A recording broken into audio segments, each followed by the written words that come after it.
இப்போ வரைக்கும் என் அப்பா மடியில நான் உட்காருவேன். ஓகேங்களா? ஆனா இந்த ரெஸ்ட்ரிக்ஷன்ஸ் அங்க எப்படி இருக்குன்னா, அப்பானாலும் சரி தம்பினாலும் சரி ஒரு டிஸ்டன்ஸ் மெயின்டைன் பண்ணும்.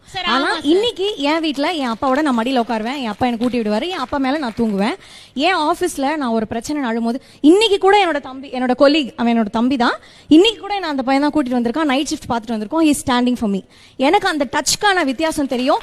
கூட பிறந்த நம்மள பெத்த அப்பா கிட்ட கூட க்ளோஸா இருக்க முடியாத டச் வந்து அது எப்படி ஒரு அஃபெக்ஷன் ஆகும்? And good touch bad touch எதுன்னு சொல்லி we can identify சார். அந்த அளவுக்கு மெச்சூர்டா தான் நம்ம வளர்க்கப்பட்டிருக்கோம் நான் நினைக்கிறேன். ஒரு அம்மாவும் அப்பா குழந்தைகிட்ட தப்பா நினைப்பாங்கன்னு சொல்ல மாட்டாங்க. ஆனா ஒரு வயசுக்கு மேல பொம்பளை பிள்ளைங்க அப்பா பக்கத்துல படுக்க கூடாது.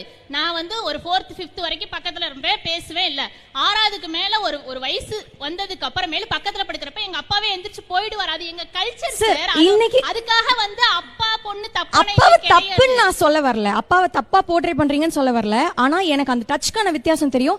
இன்ன வரைக்கும் என் அப்பா மடியில நான் உட்காருவேன், என் அப்பா கூட நான் தூங்குவேன், அப்படிதான் நான் இருப்பேன். எனக்கு அந்த க்ளோஸ்னஸ் வேணும். நான் சிங்கிள் டாட்டர், எனக்கு ஒரு ஆணின் அரவணைப்பு வேணும். அது தப்பா இல்லையான்னு என்னால டிசைட் பண்ணிக்க முடியும்.